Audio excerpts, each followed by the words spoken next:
This podcast is brought to you by India Knowledge at Wharton. Please visit knowledge.wharton.upenn.edu/India for more information.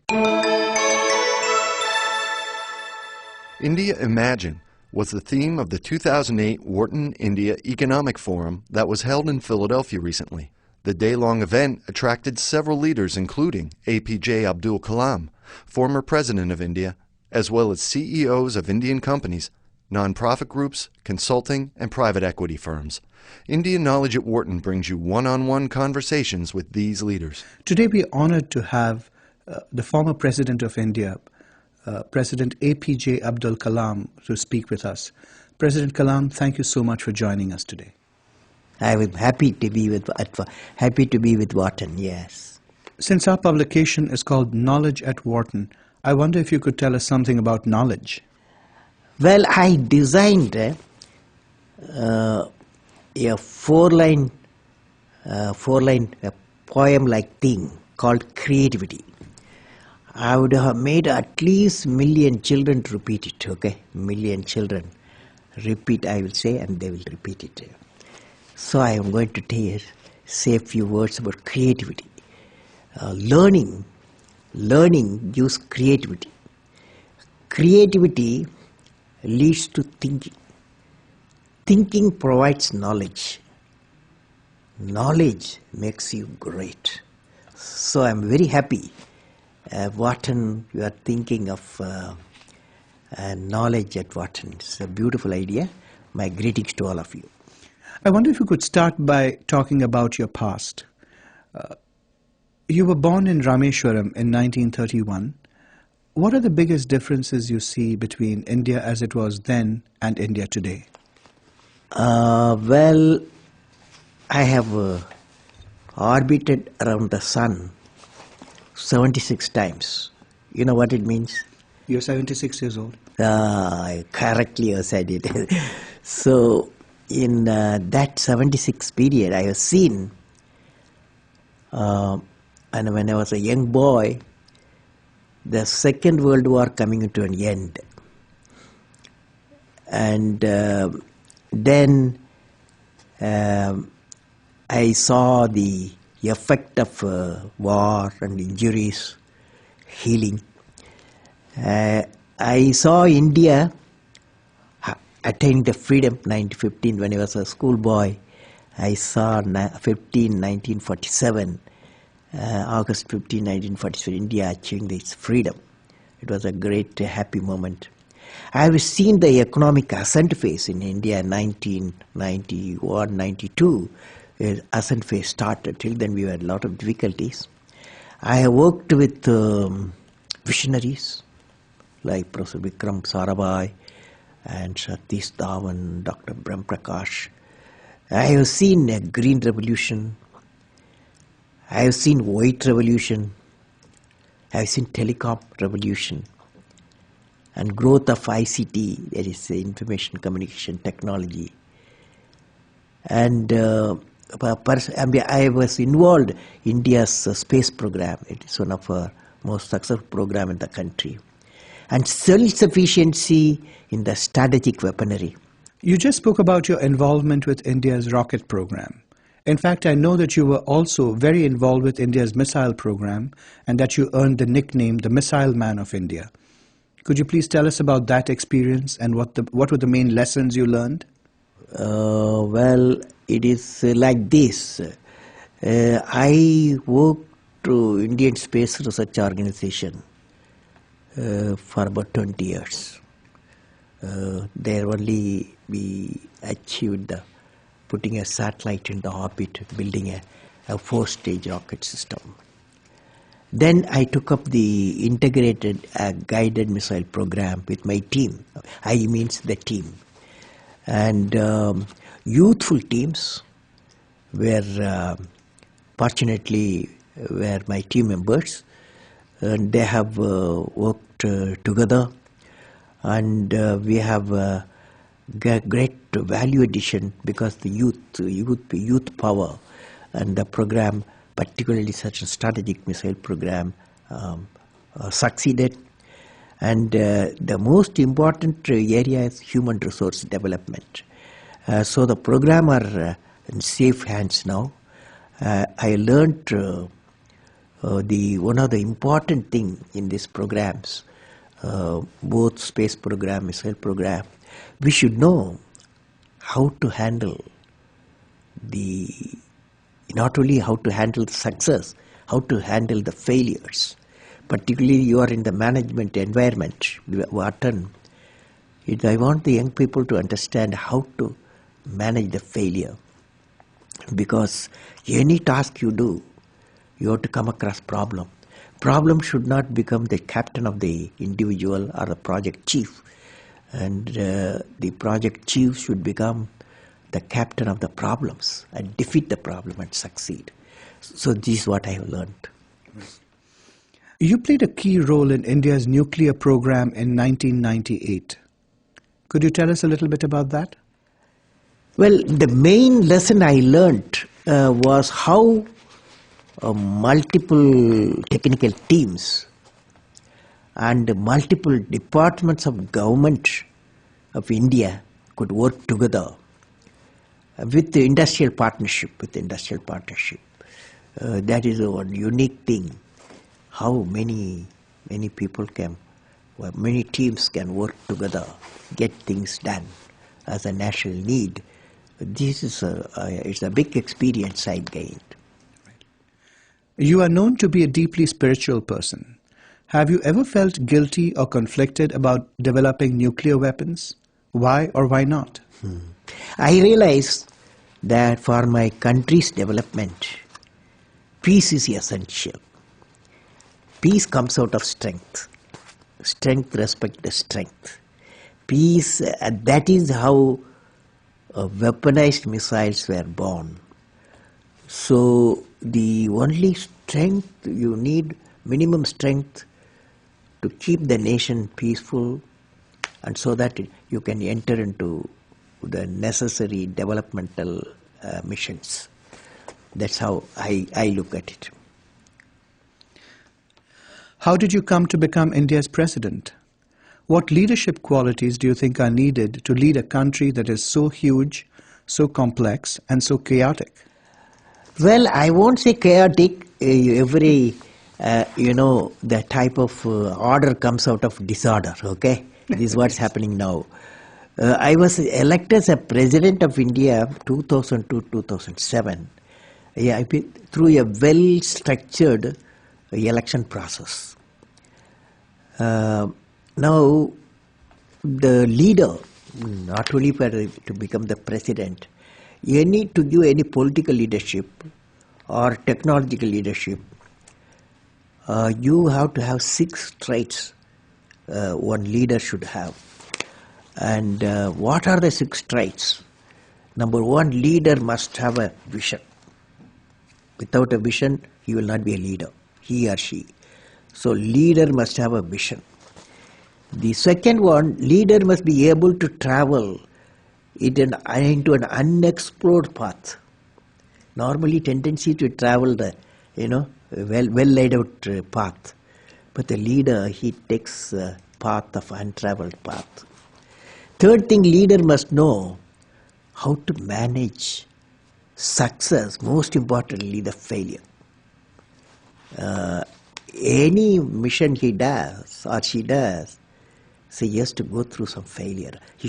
They should know how to manage the failures. Could you give us an example from your own experience about managing failure? Well, my own experience like this, 1973, I became the project director for satellite launch vehicle program, SLV-3. It is called, to put a Rohini satellite in the orbit by 1980. When the management structure I was given, money I was given, and then human power I was given, only they said by 1980 you must put the satellite in the orbit, making a rocket. So thousands of people worked for that, say a scientific technical team. So when the time came, 1979, I think it's in August, we launched, I was in the mission director, project director. I was the control center. I was the mission director. We handed over to the computer to do the process of checking the launch vehicle T minus 4 minutes and launch it. After 1 minute, in the computer checkered computer put a hold. For some reasons, they said a display was there. It said some component is not doing well, control component. My experts told me, I have always behind me 4 or 5 experts will be there. And they quickly calculated in computer. They told me, don't worry, there is a lot of reserve fuel is there. We will succeed. So I bypassed the computer. I went on manual, launched the rocket system. Okay, and it's a 4-stage rocket system. First stage worked beautifully. As soon as the second stage separated, it got into trouble. Instead of satellite going in the orbit, the whole rocket system went into Bay of Bengal. Okay, so it was a big failure. So that day, Indian Space Research Organization Chief, Professor Satish Dhawan, there's a press conference, 7 o'clock we launched. 7:45 there's a press conference, the whole world press is there in Sririkota at launch base. So I still remember the chairman of the organization, the leader of the organization, taking the press conference. I was by his side. He said, we have failed. First time we tried to attempted, and this failure really makes us to believe we have to give more technological support. My team, and they worked very hard. Definitely in a year they will succeed. So I was a mission director, I was a project director. I am responsible for the failure. And he took the responsibility of failure as a chairman of the organization and the leader of the organization. Next year, 1980, July, we succeeded. The whole nation was jubilant. There was a press conference. Professor Satish Dhawan told me, you go and take the press conference. Okay?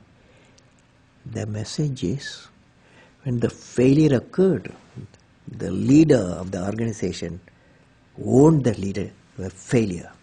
When the success came, he gave to his team. That's the best management principle I have not learned previously. Any books have not taught me. I learned from that experience. Okay? That's a beautiful story. Thank you very much for sharing that. Next one, 4th point, leader must have courage to take decision. That's our problem today throughout the world.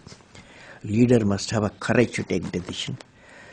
5th one, leader should have a nobility in management. Nobility in management, a big question mark. So I believe leader should have a nobility in management. Every action of the leader should be transparent. You know what I mean? That is, leader should work with integrity and succeed with integrity. Leader should work with integrity and succeed with integrity. And I believe president, since you asked the question, has to be continuously in touch with the people. Rashtrapati Bhavan, where I was there, became a people's Bhavan. Instead of Rashtrapati Bhavan, it becomes People's Bhavan. And also I travel into the whole state, cutting across hill, deserts and sea. I was in touch with millions and millions of people. You had a vision for India in 2020. It was that gradually the differences between the countryside and the cities would disappear. Could you please explain your concept of the Pura and how that leads to this transformation? I'm glad you have studied my website, and I have explained the Pura concept in the keynote address. I'm going to do it today. Briefly, Pura is about giving a cluster of villages physical, electronic and knowledge connectivity so that the economic connectivity can emerge. We planned about 7,000 Puras for the whole nations, and it called Hill Pura, Coastal Pura, and Plainpura. And this, we believe this system, the Pura system, will bring the economic connectivity. That means employment generation potential increases. And I believe through Pura we are saying, and the employment generation capacity, empowering the people for employment, is indeed very vital in the rural environment so that prosperity will emerge. You have spoken about the need for India to become energy independent by the year 2030. How would that happen? Today all our fossil fuel dominating the energy sector throughout the world. The World Energy Forum predicts another 5 to 8 decades the fossil fuel will vanish because it is not renewable. So I have given to my country what is called energy independence. It's a three-dimensional approach. Number one, you go for solar power. Now solar power with solar cell efficiency today 15-20% is not economical. So I have suggested we should go for a CNT, carbon nanotube composite combination. That efficiency will go up, the solar cell efficiency will go up in the CNT background to 45 to 55%. Many of the research institutions are busy. In 3 to 5 years time is going to come. So first is solar power source. Second is in nuclear power. Since we have got a abundant thorium-based nuclear reactors, definitely is one of the clean solution for the second area. Third area is the biofuel. Biofuel, one is ethanol route, another is biodiesel, jetafar route. This combination, all the three, definitely will give a freedom from the fossil fuel, and also it going to have an environment, clean environment, because by fossil fuel the cars what you drive here in water, what you drive in Philadelphia, what we drive in India, what we drive in New York, what we drive in London, all 30 billion tons of carbon dioxide we are pumping. So to come out of that, energy independence.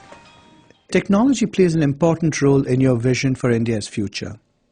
How do social grids help make India a developed country? So what I believe is called societal grid.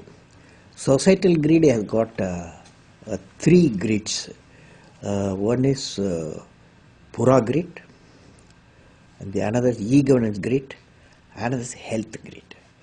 The idea is that knowledge grid empowers the village citizens with skill and knowledge. Health grid brings the super specialty health care available in the city to the doorstep of the rural citizens. E-governance grid, another grid is called e-governance grid, brings transparent governance. Is very important, but transparent governance to the citizen. And also all these four grids, the economic, it will lead to economic growth and societal transformation, because communication in all areas are available. During your years as India's president, what was the biggest leadership challenge you faced, and how did you overcome it? Well, first time I had to return what is called Office of Profit Bill to the Parliament.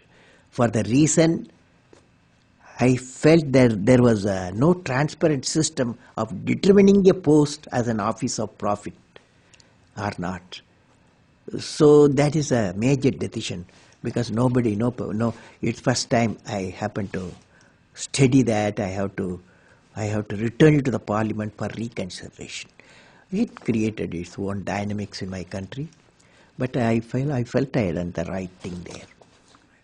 If you could rewind and replay the years of your presidency, is there anything that you would do differently? Is there anything that you would have liked to do that you weren't able to? Yeah, last year I came up with the idea after finishing my 4 years term, or 5th year term starting at that time, I felt I must completely power the Rashtrapati Bhavan with solar power. And for that, a big proposal also emerged. And but then it created a lot of environmental questions. Rashtrapati Bhavan is a very clean environment with a lot of trees, flowers, and biodiversity centers. So the environmental people, they raised a lot of questions. Before I answered, my term was over. So that's one of the requirements, that Rashtrapati Bhavan should be a first home in the country electrified by solar power. One last question. You are a gifted poet. Could you please recite some lines of your favorite poem for us? I remember the favorite poem is The Vision. The Vision. I recited this poem in my parliament. So I will share with you. The poem goes like that. The name is The Vision. I climbed and climbed. Where is the peak, my lord? I climbed and climbed. Where is the peak, my lord? I plowed and plowed. Where is the knowledge treasure, my lord? I plowed and plowed. Where is the knowledge treasure, my lord? I sailed and sailed. Where is the island of peace, my lord? I sailed and sailed. Where is the island of peace, my lord? Almighty, bless my nation with vision and sweat resulting into happiness. Thank you very much. It's been an honor speaking with you. Thank you for all the beautiful questions. My greetings to Wharton. For more information, please visit knowledge.wharton.upenn.edu/India.